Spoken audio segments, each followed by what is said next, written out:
Hello and welcome to the Price of Football, the podcast that follows the money through our beautiful game. I'm Kevin Day, your illustrious host, and the important person in this equation is Kieran Maguire, Professor of Football Finance at various universities. I'm going to maybe Liverpool's the only one I know about, but I'm guessing there's more, isn't there? It's the only one. It's the only one for me. Is it? Oh, not the only one, though. Is it? But just as a matter of interest, is it a growing area of study, football finance, or are you ploughing a lone furrow here? I'm the only person who's doing my stuff in terms of the numbers, but Sheffield Hallam, they do something. We've got a university now at Wembley, which has been set up, and Gary Neville's set up UA 92 with the class of 92 in Manchester. They need to let that go, don't they? No, they really need to let the class of 92 thing go, really. Beckham's not interested anymore, is he? He's off it. It's very good for marketing. Oh, OK. See, that's where you come in. See, already I'm drifting off marketing. Now, before we get on to our major subjects and then listeners' questions, I want to start with a listener's question because the Newcastle one we did 2 weeks ago is still rumbling, basically. The Man United one, we got a very, very good response, quite terrifying for some of the Man United fans, obviously, but the Mike Ashley one, and you and I were both spectators to several bitter Twitter ones. I still haven't learned how to mute my tweets. So there were a lot of Newcastle fans, and I have to say a surprisingly vocal number of Mike Ashley, not necessarily defenders, but certainly people willing to see his point of view, which did surprise me a little bit. I mean, still a minority, but there were. But there's one question that came up, and Steve Hamilton is typical of the people who are asking it. It's about Ashley's relationship through the club with his company. In particular, and we did touch on it, but we got sidetracked. We got sidetracked. I got sidetracked. There's probably a butterfly flying past me, so we didn't actually cover it properly. It's about basically the advertising for Mike Ashley's retail company, which is very, very visible during Newcastle United home matches. Now, put simply, so I can understand it, essentially, if a company, if you and I had a company, if we were doing the Price of Football podcast advertising on the Newcastle perimeter, they would charge us a lot of money for it. And I presume that HMRC would then be entitled to some of the earnings that came from us to Newcastle. So how does that work then with Newcastle? Is that advertising free, and therefore is it actually denying HMRC money? Well, Newcastle do charge Sports Direct money for the advertising. It's about, I think it's just about a 7-figure fee, and therefore per season. It's just a lot of money. And on the back of that, if Newcastle make profits, then they'll pay tax. But at the same time, because Sports Direct is paying money to Newcastle, it reduces their profits, so it reduces their tax. So overall, it's a nil tax take as far as Mike Ashley is concerned. And okay, is that? I'm trying to find a way of saying it that won't get me into trouble. Is this basic clever accounting, or is this? It's fairly standard business practice. I mean, there's lots of rocks to throw at Mike Ashley, but I don't think one in respect of tax is one which is appropriate. Okay, well, I suspect Newcastle is a club we'll be returning to again and again. And unfortunately, at the moment, the Champions League isn't something they're going to be returning to in any time. But there are changes afoot to the Champions League. Now, I know a lot of our listeners are going to be going, hang on a second, we're not interested in Champions League, our club's not in the Champions League. But you've indicated that these will have trickle-down effects, I believe, for all of football. So what are the changes that are happening in the Champions League, and how will they affect the rest of us normal football fans? Well, the first thing that's going to happen is that there's going to be a third UEFA competition. So the number of teams taking part in European competition is going to go up to 96. This is good news for you and I, isn't it? We'd love to be up against Bulgaria's third best team on a Thursday night. I would. I genuinely don't understand those football fans who say, "Oh, what's terrible? We don't want to get in the Europa League playing Thursday, Sunday. Oh, what is there to live for if you're a Palace fan other than getting into the Europa League?" Well, again, if there was an opportunity to go overseas to see my team play, I'd be there like a shot. Of course. I speak the difference between you and I being you can afford it. I'd have to borrow the money to do it. But I speak to people at Burnley, and they said it was wonderful to get into the Europa League last season, but it completely disrupted their preparation because Sean Dyche will set a team out at the weekend. Yeah. get them in on a Monday, and it's drills for the following Saturday. Now, if you're playing in Greece on a Thursday night, you're practicing for that game for a couple of days. You travel out on the Tuesday or the Wednesday. You play the match on the Thursday night. You get back on the Friday morning. You can't train on the Friday because you just travelled. And you've only got 1 day's preparation for the weekend, in effect. The implications for a side such as Burnley, who are extremely well organised and extremely well drilled, is that they suffered in the Premier League. And at the start of last season, they were struggling. As soon as they got knocked out, their results changed. So what you're going to have to do, and that goes for your team or mine, is that we're going to need to have bigger squads to be able to cope with things of that nature. Well, this illustrates that I'm all about the romance and you're all about the practicalities. I know that. You're a Brighton fan. There's very little romance in your life. That's why you concentrate on what you concentrate on. But there are, other than maybe finishing 5 or 6 places lower in the Premier League than you may have expected to, there's no financial downside to being in Europe, though, is there, for a club like Burnley or Palace or Brighton? Well, I mean, the downside is that you get an extra £2 million per place in the Premier League. Yes, I understand that. So you'll probably make up in your Europa 2 or whatever they're going to. I can't remember what they're going to call this crazy competition. You'll make up for that what you will lose in Premier League payments. Right. If it increases the chances of relegation, that becomes a bit more squeaky bum towards April and May. But we're both used to our sides not exactly. Having fantastic seasons and having an element of survival. So I think that's fine. What we've got happening in 2021, that's actually quite exciting. The issue is 3 or 4 years down the line when they're actually proposing the next change, and this is where potentially it could turn unpleasant for a lot of clubs. One of the proposals is, as far as the Champions League is concerned, as you know, presently there are 8 groups of 4 teams. One of the proposals is to change that to 4 groups of 8 teams. Right. And then all of a sudden, you've got 14 group games for Europe. Right. Now, let's just do the maths. You've got 38 Premier League games. You'll have to do that. You've got 14 group games. Right, You've got potentially another 7 getting to the finals. You're up to 59 games. Right. FA Cup. Right. Carabao Cup. You're talking 70 games a season. Yeah.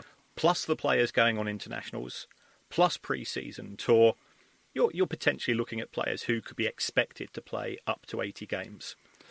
So even if UEFA, for example, allowed bigger squads, say 32-man squads, that's upping your wage bill, so that doesn't help you financially anyway, does it then? Well, it's upping your wage bill, but there's not enough room in the calendar.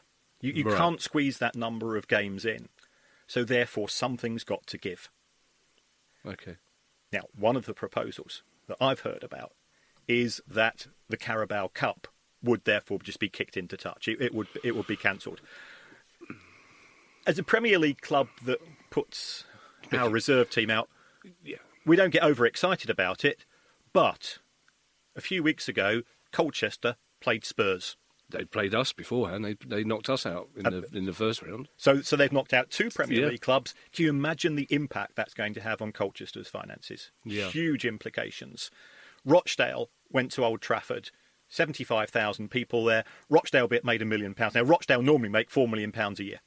They made £1 million from that one match. So remind me, because this again is something I know has changed since I was a child, but what's the distribution of money then in a cup tie for the away team? Because it used to be, they used to get a third, did they? Was that right? Or it's now 45% to each team after deducting expenses, and 10% goes into a central pool. Just the Carabao Cup and the FA Carabao Cup and the FA Cup. So it's actually very, very generous. Oh, that's interesting, because for some reason I was under the illusion that it was, the proverbial away game at Old Trafford was less of an attractive.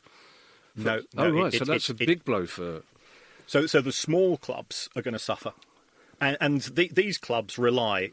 Every 4 or 5 years they get a decent draw against a Premier League club. The crowds might not be huge, but they still could be significantly more than they're anticipated. There's also the chance that it'll be chosen for broadcast, so therefore they get more money from that as well. So it's the small clubs that potentially are going to suffer, because the Carabao Cup, as we know, we're not particularly interested in it, and that's a shame actually, because what else are we going to win? Well, we're interested in it until such time as we get knocked out and it becomes a Mickey Mouse. But this is why we need you telling football fans about this, because it wouldn't occur to me that a change in the European competition would have a knock-on effect for Colchester. Yeah, for example. So that, but also a quite significant knock-on effect, as you say, possibly club-saving amount of. If a club like Bury had got an away game at Man United, that could have raised them enough money to stay in business. Exactly. Now, okay. there's a couple of other things. If you're going to have 14 group games in the Champions League, UEFA and the big clubs, and it's the big clubs that are pushing this, ideally they would like some of those matches to take place at weekends, because they know that when football tourists come across from other cities, they spend money. They're prepared to pay premium prices for tickets.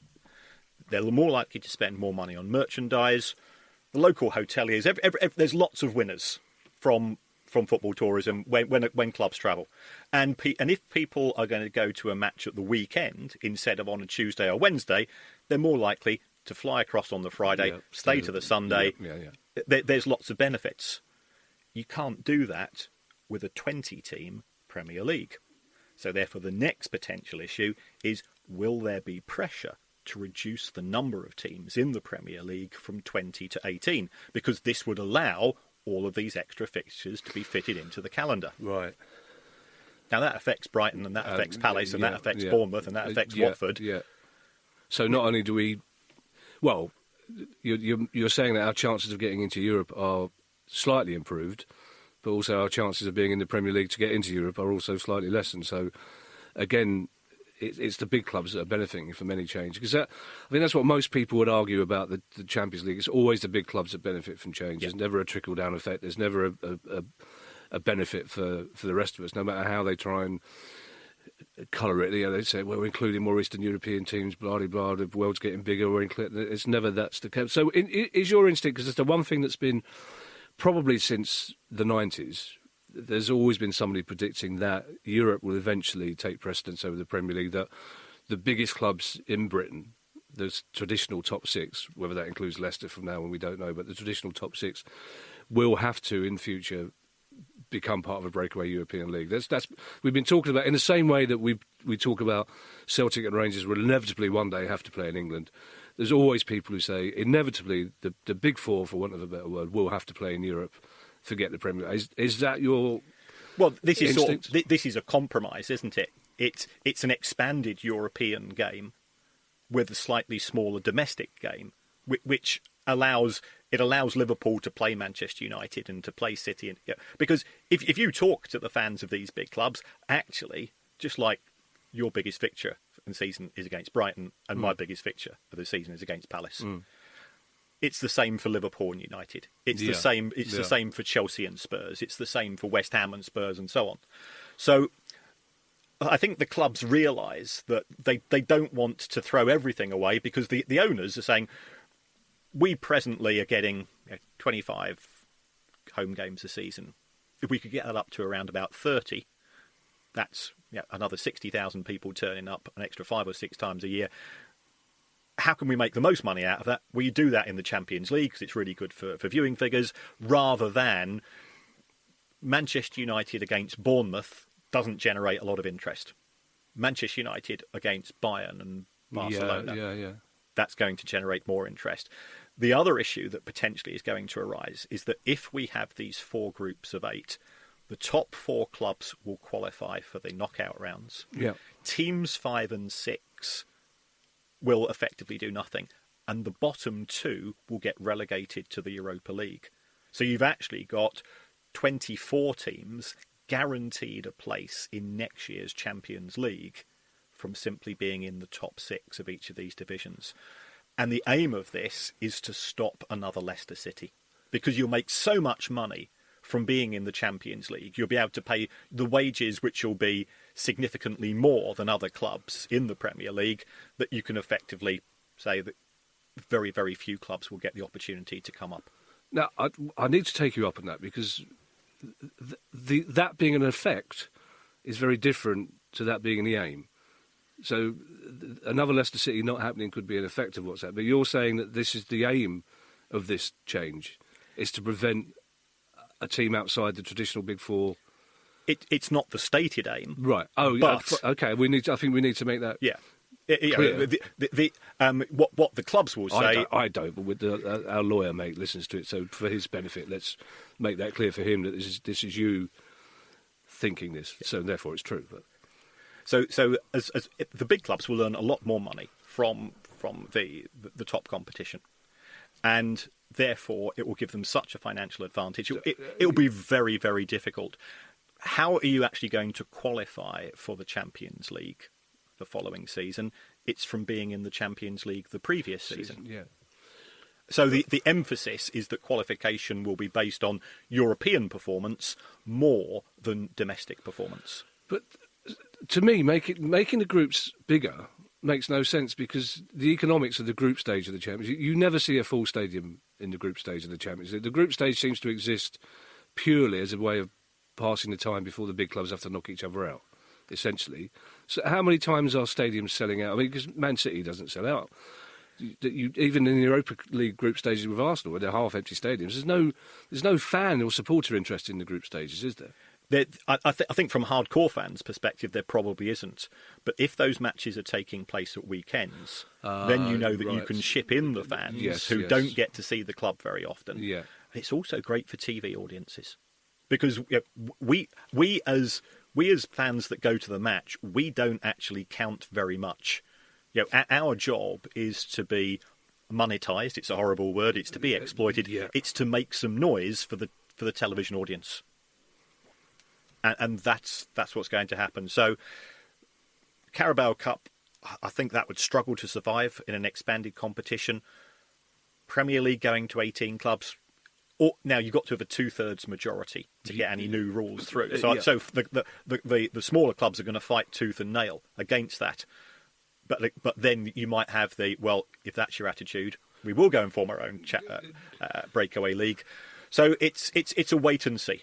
We all hope it doesn't take place, and I don't think it's good for football as a whole. It's the Americanization, it's the franchisation of European football. See, that is all. Before we move on, that is always the threat, because for all we joke about Scottish football and Spanish football to an extent, dominated by two clubs, if you take United, Liverpool, Man City, Chelsea out of the Premier League, Bournemouth, Watford every second week, Palace, Leicester every second week, aren't fixtures that are going to get your tourists in, or your. Yeah. So that's a big threat for them to have up their sleeve, isn't it? That's right. Well, our producer's not here this week, so he's decided to get the two contentious subjects out of the way while he's not here, really. Because while we're talking about Europe, Brexit, and I'm not going to make any secret of the fact that I'm one of those remaining Ramonas, Southern bubble, etc. I fully own up. I'm touching the bubble as we speak. It's a bubble of two at the moment, I'm guessing. We haven't spoken about Brexit. It would be bad enough to find out you're a Brighton fan. If you're also a Brexiteer, that would be a big rift in our relationship. Well, I've got a degree in economics. I think that answers your question. Fair enough. That's a great answer. Brexit's coming, whatever we think. And right from the start, there were people who said, well, Brexit will affect football, but only in kind of, we're talking about interest rates and exchange rates and et cetera, et cetera. And again, I'm like a lot of people, until something threatens football, I've got different reasons for not wanting Brexit to happen. Football was never one of them, to be perfectly honest. But, of course, it is going to have an effect. And you're going to tell us what that effect is. Well, I think we need to look at the effect on different people involved with the game. Right. So clubs, for example. Let's start it off with the point of view of the clubs. At present, with freedom of movement within the European Union, anybody can come to England and join a football club. And that includes 16 and 17-year-olds who are presently banned from moving from country to country under FIFA's global rules. It's to stop the harvesting of young kids. Of course, yes. And that's very laudable. Yes. Now, if especially if a no-deal Brexit takes place, that rule will start to apply. So the 16 and 17-year-old recruitment of players will no longer be feasible within the EU. So the likes of Cesc Fabregas coming to Arsenal many, many years ago from Barcelona at the age of 16, that wouldn't be allowed to happen. Right. Now, Not necessarily a bad thing. it's not necessarily a bad thing. And also, I think I've heard Steve Parish say that, well, could the rules actually be changed the other way, that kids from all countries at 16 and 17, perhaps we could go and change the rule to make everything more accessible. So I'm not saying it's a good or a bad thing. It's a thing. It's painful that Steve Parish is such a Brexiteer and one of our massive financial owners as well. But there you go. So that's for a different pod.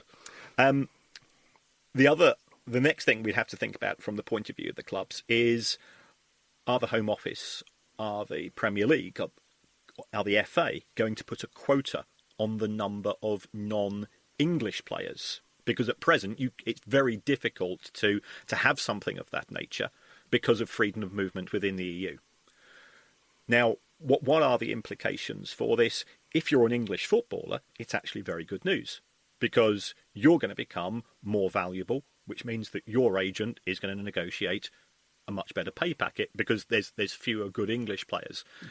Pause here to tell all those people that have asked us about agents and the money that agents take out of the game. That is going to be a special pod in 2 or 3 weeks' time. Yep. So I think that will be one implication. And then I think the biggest the biggest issue will be in the form of transfers themselves. If you are recruiting a player presently from outside of the EU, it is based on a points-based system. Mm-hmm. Now, points-based system is one of the things that the government's going to say it's going to introduce in terms of migration. Presumably, that points-based system would then apply to EU players. And that's linked to the number of caps they've had in the last 12 months and also your FIFA ranking. So if you're from a country which is FIFA ranked 1 to 10, you've got to pay in 30% of the matches for your country. If it's 31 to 50, you've got to play in at least 75% and so on. Mm. That would mean that the likes of David De Gea going to Manchester United wouldn't have been possible at the time. And if I look at my team, we've got a lot of European players who wouldn't qualify under the rules, and I suspect the same would apply to Palace as well, and clubs around at that stature. Mm. The big clubs, if you're Manchester United, who are you recruiting? You're recruiting Paul Pogba, you're recruiting Ibrahimovic, you're recruiting Lukaku, you're recruiting players who are already within that threshold. So it's not going to impact upon the ability of the bigger clubs to recruit. I think the medium and smaller size clubs within the Premier League, it's going to make their jobs much more difficult to recruit from the EU unless they're established internationals. It's well, two things. It's already becoming, this is Pod 4, it's becoming such a theme that it could almost be the catchphrase. Whatever we talk about is not going to affect the top 4. It's going to affect the clubs who don't bring that sort of money in. So that's disheartening to an extent. But in the interests of balance, there will be people here who support Brexit who are listening to what you say about foreign players, etc., and saying, well, that's a good thing because it means we have to look and develop our own homegrown talent. Because that's what it will force us to do, won't it? Yes, and that is a valid point. But clubs already recruit homegrown talent. There's not going to be more players available coming through academies. Now, you could argue that there's going to be greater opportunities for those players, and I think that is true. And if it's going to affect all clubs equally, then there's going to be no winners or losers. But I think the issue that I've mentioned, because it's going to skew the value of players who are already existing internationals, right. It's who's going to be paying for those players and who can afford to pay their wage demands and also the wage demands of the better right. English players. It's going to force the balance across to the larger clubs. And that's the law of the jungle. Yeah, that is sort of... But to finish, though, because we need to move on to some questions from listeners, there are many non-EU clubs in UEFA, for example. So Brexit won't affect our relationship with UEFA, apart from obviously the things you've been telling us about, will it? No. So if they're Russian, Belarusian, Ukrainian, Swiss, etc. then the same rules apply. Right. I think okay. think in terms of Swiss, they're EEA, and I think we probably do. Right. They probably do already get the benefits of being EU citizens in that regard. But that's not really. But my issue. I'm guessing in all the negotiations that have been taking place about Brexit for however long it is now, that football probably wasn't one of the things that they were talking about at any level. Were they? It's just a byproduct. Well, it's just well, I know. collateral damage. Jacob Rees-Mogg, is he a Homesdale fanatic? Have you I seen would, him down there? No, I haven't, and I think there would be consequences if I were to see Jacob Rees-Mogg on the Homesdale, to be perfectly honest. But again, because there are a lot of industries, a lot of businesses who will become collateral damage because they haven't been specifically discussed in Brexit negotiations. Yeah. Well, no one's really thought through the ramifications for football and on a daily basis, because we won't know what they will be until they actually happen. Yeah, and there's one other potential issue, and that's in terms of whether overseas players will be allowed to play football here in England. Because if you have a criminal record, under present rules, freedom of movement, you're allowed to come to the UK, unless there's a definitive reason why you can't. If you take a look at Lionel Messi, Jose Mourinho, Cristiano Ronaldo, they have all had issues in terms of tax in Spain and Italy and so on. Very well put. Which have caused them to be fined, to be chastised, to be embargoed in some form. Now, potentially, the Home Office could therefore say, you are an undesirable. We're not going to allow you to come and play football in England in a Champions League game because you've got an outstanding issue in terms of Oh, they tax. wouldn't allow them to come to play in a game, not just come to the club on a transfer. They could, in theory, reject them. And that's. I'm sure there's ways around that, but at present, for the big clubs, as we've already said. Well, so will that affect foreign ownership then? A change in EU rules, would it? No, because these private companies can be owned by anybody in the world, as we are seeing in the Champions League. There's no restrictions in terms of the ability to purchase clubs. All right, well, I want to move on. I mean, because again, the Champions League and Brexit, we could be here pod after pod after pod, and it already feels like Groundhog Day every week, anyway, doesn't it, for Brexit? Well, I want to ask a couple of questions. The first one is by way of a sorbet, if you like. It's by way of refreshing the palate before we get into the second one, which is a serious one. And I do want to thank everybody. We do read all your questions, and we will try and incorporate most of them. A couple of them will be actual whole episodes of the pod, but all of them, and Kieran will answer them as well via Twitter and via email, even if we don't get around to talking about them on the pod. But two this week. The first one I really like this. This is from Hanu, who describes himself as an aficionado of both Football Finance and the Price of Football podcast. He's from India. And this is a brilliant accountant's question. He wants to ask Kieran, that's you, what's the best and worst looking and best designed annual report you've read? It just made me chuckle so much, that question, when I read that. Right. Well, the best one, and you've got an answer, haven't you? Oh, I've got the equivalent of the Panini collection of football accounts. That's very funny. The best one by far is Juventus. 140 pages of football finance porn, as far as I'm concerned. They've got every number I could possibly look for, but they've also got, in terms of a breakdown, stuff which you look at and you think, that looks just completely nuts. So if you take the sale of Paul Pogba, Juventus say, what we've received from Manchester United, the agreed fee is 96.5 million, and euros. So everybody knew that was around about the fee. But then if you go into the small print, and I'm sort of rummaging around these sort of, getting giddy with excitement, looking at some of these numbers, it gives all the agents' fees. Oh, and the agents' is that fee, unusual? Oh yeah, nobody else does it. Oh, right. No, not on a player-by-player basis. Oh, okay. So the agents' fee for Juventus, who wanted to sell, Manchester United, who wanted to buy, and Paul Pogba, who wanted to go to Manchester. So it's not exactly a tough deal. The agent's fee, 26.1 million euros. No. That's 25% pretty much. Yeah. It's just, wow. So your eyebrows have now just gone into orbit. They really have. I mean, I was expecting it to be high the way you sold it, but not that. And so, again, this is an issue. It's a question that comes up again and again when I'd speak to people in pubs about football. Does it break down which of the clubs played how much of? Well, of that's nearly all. That's nearly all coming from Juventus itself, because that's. But they were selling him. They were selling him. The agent was acting on behalf of them in terms of the sale. Right, and was there a separate agent for Pogba involved and a separate agent for Man United? No, it's all the same guy. All the same, so the same guy's representing. Yeah, well, I don't know his relationship with Manchester United. Would it be legal for him to be paid by all three parties in a?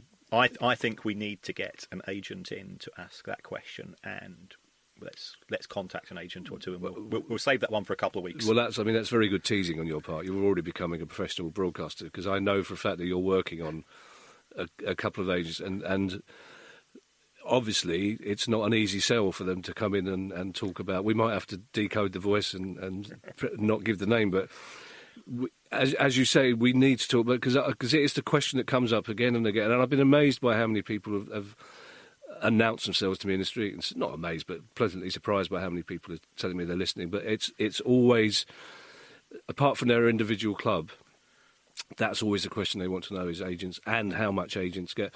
And obviously for Palace fans it was a big issue because Simon Jordan refused to pay Tim Cahill's agent fee, and arguably Tim Cahill might have been the player that kept us up in that particular season. So for all the Palace fans that were saying that's an honourable thing to do, there were many Palace fans who were saying, well, if it had kept us up, it would have been 150 grand. It would have, so it's definitely a question for a whole pod. It's one of the questions we've been asked a lot. Speaking about clubs, this is a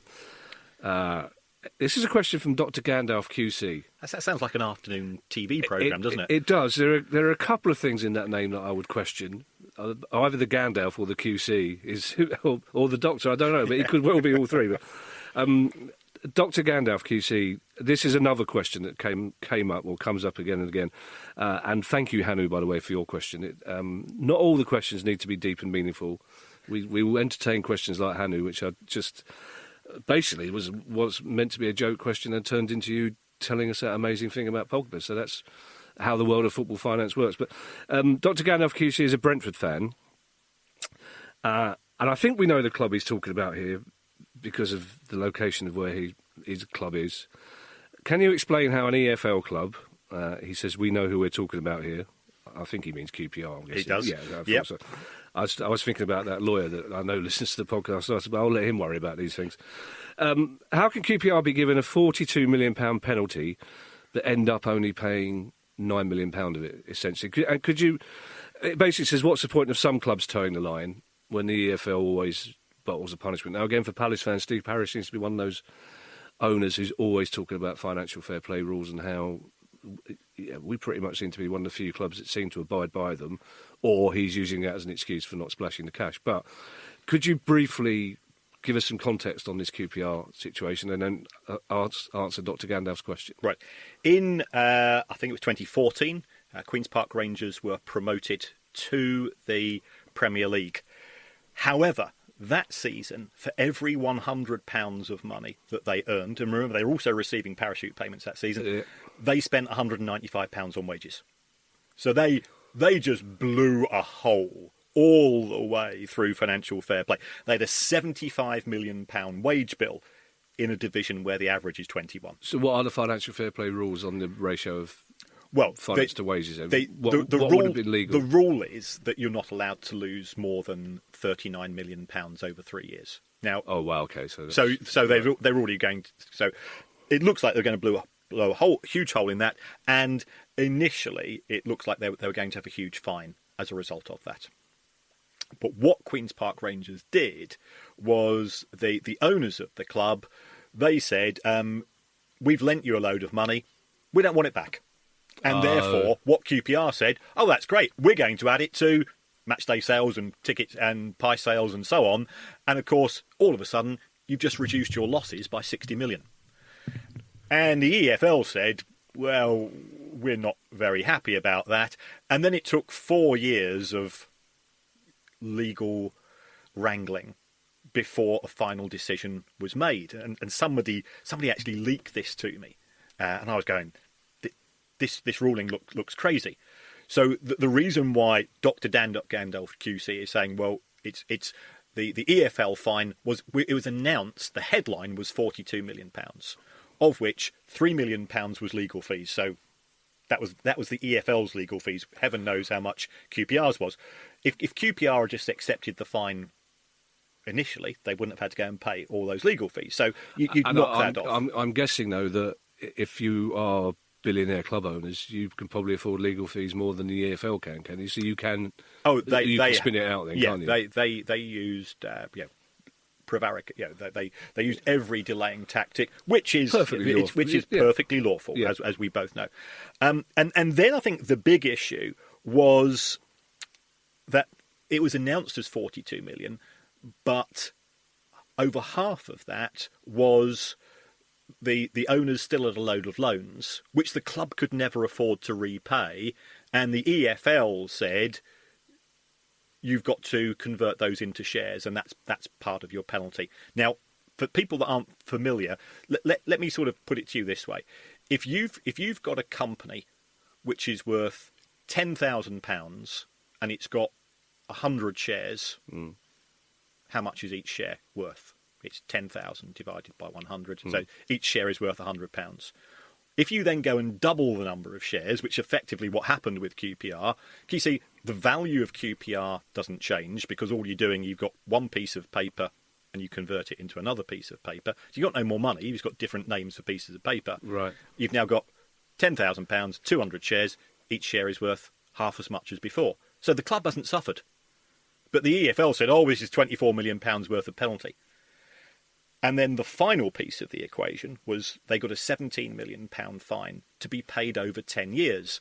Now, £17 million over 10 years isn't the same as £17 million being paid today. No. Because therefore, if you put in the normal interest rate charged by a bank, that actually works out as a £9.5 million fine. How much did QPR get from being promoted to the Premier League in broadcasting and parachute payments? 170 million quid. It almost would imply that it's worth the gamble of sticking up two fingers to financial fair play, getting promoted and worrying about it later. So we're going to be talking more about financial fair play next week, which is why we should draw a line on here, because I think it's going to take me a week to digest what you just told me, to be perfectly honest, because it's... I know there's a lot of numbers flying about there. Yeah, but I know I am quite intelligent, but I'm just trying to keep up with that was difficult. But one thing that I wondered when QPR did get promoted, once they go into the Premier League, can they then avoid paying that fine to the EFL until such time as they are back? So if, for example, QPR was still in the Premier League, would the EFL have to wait for them to get relegated again before they can get that? At the time when they were promoted, that was the situation. Right. Now, I think since then, the Premier League and the EFL have come to a sort of gentleman's agreement that if you have done wrong in the EFL, you then have to pay the consequences in the Premier League. And if you take a look at the fines, I think Leicester have paid a fine. It's about 5 or 6 million. But hey, 2 years later, they won the Premier League, and it was one of the greatest days one of the greatest seasons in football history. And they had owners for which that was pretty much small change down the back of the sofa as well. Exactly. It's a shame because once again, it's just an invitation to cynicism, isn't it? Really, when you think, well, as an antidote to that, we time's against us. We'll be back next week, and thank you all for listening. I've got no idea how I'm reading this out, but the producer asked me to. This is a big shout out for Becky Liddell. Hello, Becky, who apparently cooked Kieran a wonderful meal last night. Yeah, she did. Becky's my stepson's partner, and she looks after me very well. Oh, okay. Well, Becky listens to the show with her partner, Scott. So, Scott, I'm sorry if I've just broken some news to you that you didn't, but it was Kieran that Becky was with last night. It was nothing to worry about. But hello to you both. I'm really enjoying doing this pod. This has been a DapDip production recorded at Soho Radio Studios. Thank you for your feedback and reviews. If you could give us more reviews at iTunes, that would be great, because apparently it helps us with the algorithms and keeps us up in the Apple charts, in which we're doing all right so far. Thank you. Kieran and I don't know how to do all this stuff, basically. Well beyond us. These numbers, I'm words. So if you could put more eye-raising stuff, that's a little joke about my eyebrows, on iTunes, that'd be great. Thank you for listening, and we'll be back again next week.